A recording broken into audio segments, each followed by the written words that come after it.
श्री सद्गुरु महाराज की जय। महर्षि संत सेवी प्रवचन पीयूष से। तमसोमा ज्योतिर्गम्य।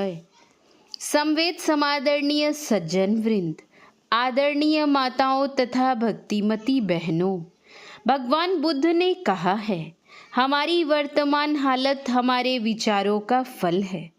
उसकी बुनियाद हमारे विचारों पर है। वह हमारे विचारों से बनी है। यदि मनुष्य बुरे विचारों से कुछ बोलता अथवा काम करता है तो दुख उसके पीछे वैसे चलता है जैसे गाड़ी खींचने वाले बैल के पीछे पीछे उसका चक्का। पुनः उन्होंने कहा, हमारी वर्तमान हालत हमारे विचारों का फल है। उसकी बुनियाद हमारे विचारों पर है। वह हमारे विचारों से बनी है। यदि मनुष्य अच्छी कल्पना से कुछ बोलता व काम करता है तो सुख उसके पीछे पीछे वैसे चलता है जैसे उसके शरीर की छाया जो उसे कभी नहीं छोड़ती। अभी हमारी हालत सुख की है अथवा दुख की, वह हमारे स्वयं के विचारों का परिणाम है। इसलिए संतों ने कहा, कार्य करने के पूर्व ही सोच लेना चाहिए, विचार कर लेना चाहिए। किसी कार्य के करने के पूर्व जो नहीं सोच लेता, नहीं विचार लेता, वह दुख पाता है, पश्चाताप करता है। बिना विचारे जो करे सो पीछे पछताए, काम बिगाड़े आपनो जग में होए हंसाए। जग में होत हंसाए चित ना चैन आवे, खान पान अनुराग रंग कछु मन नहीं भावे। कह गिरधर कविराय कर्म गति टरे न टारे, खटकत है दिन रैन किया जो बिना विचारे। रामचरितमानस में एक प्रसंग आया है कि जिस समय मर्यादा पुरुषोत्तम भगवान श्री राम जगत जननी श्री जानकी माता तथा भ्राता श्री लक्ष्मण जी के साथ जंगल गए थे। श्री भरत जी तथा श्री शत्रुघ्न जी ननिहाल में थे। अयोध्या आने पर उनको सारी बातों की जानकारी हुई तो श्री भरत जी भगवान श्री राम को मनाने के लिए, अयोध्या लाने के लिए जंगल जाते हैं और साथ में चतुरंगिणी सेना थी, माताएं थीं, ब्राह्मण गण थे, गुरु वशिष्ठ जी आदि सभी साथ में थे। भरत जी मन ही मन सोचते हैं, श्री राम से प्रार्थना करेंगे कि वे अयोध्या लौट आवें। जिस जंगल में भगवान श्री राम थे उससे थोड़ी दूर पर ही भरत जी थे। श्री लक्ष्मण जी देखते हैं कि आकाश में धूल उड़ रही है। सोचने लगे कि बिना आंधी तूफान के यह धूल कैसे उड़ रही है। पेड़ पर चढ़कर देखा गया और खबर भी आई कि पूरे सैन्य दल बल के साथ श्री भरत जी आ रहे हैं। चतुरंगिणी सेना के आने से धूल उड़ रही थी। श्री लक्ष्मण जी शेषावतार थे। उनके मन में हुआ कि भरत जी राजपद पाकर मद में आ गए हैं। वे चाहते हैं जंगल में राम लक्ष्मण अकेले हैं, उन्हें मारकर निष्कंटक राज्य करूं। आवेश में आकर श्री लक्ष्मण जी कहने लगे, आवे भरत जी, दिखला दूंगा मैं, समर क्षेत्र में उनको सुला दूंगा। भगवान श्री राम लक्ष्मण जी को समझाते हैं, भाई लक्ष्मण सुनो, भरत ही होई न राज मद, विधि हरिहर पद पाई, कबहुक काजी सी करनी, क्षीर समुद्र नसाई। रामचरितमानस।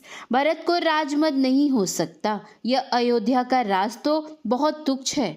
ब्रह्मा विष्णु और महेश के पद को प्राप्त कर करने पर भी भरत में राजमद उसी तरह नहीं हो सकता है जिस तरह क्षीर समुद्र को खटाई की एक बूंद नाश नहीं कर सकती।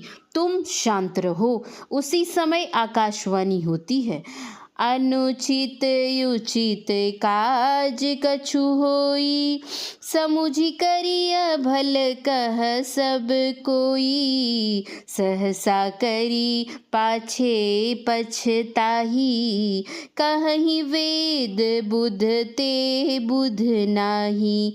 सहसा किसी काम को कर लेना ठीक नहीं, ऐसा संतजन कहते हैं। विद्वजन कहते हैं किसी काम को करने के पूर्व ही उसकी लाभ हानि, उचित अनुचित आदि का विचार कर जो कार्य करता है यह बुद्धिमता कहलाती है।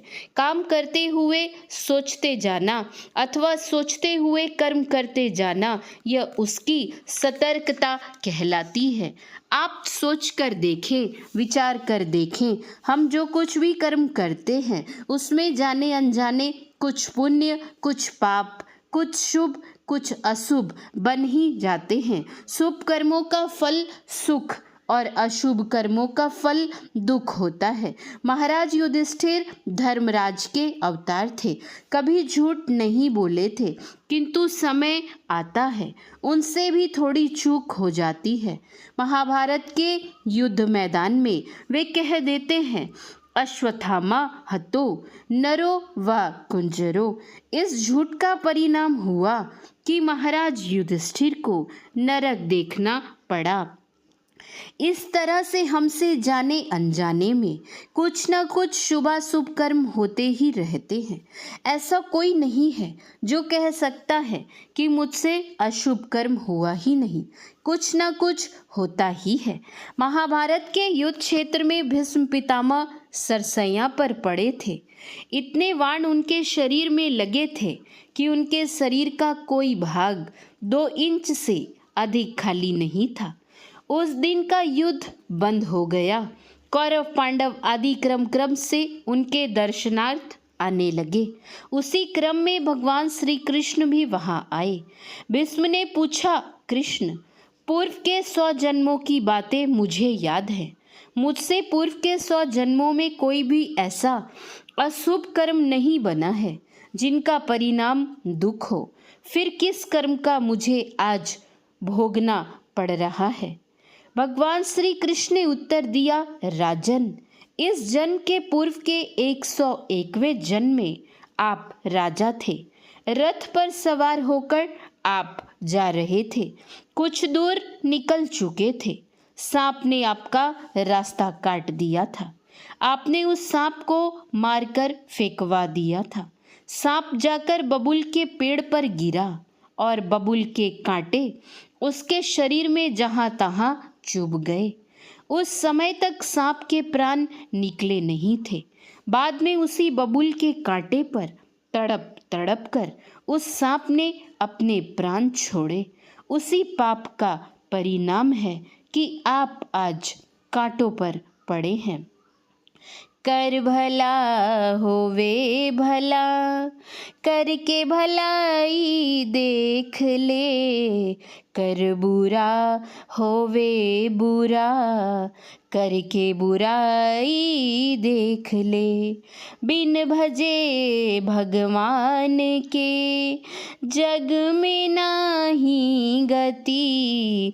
सोमति से तू अपनी विचारो सही।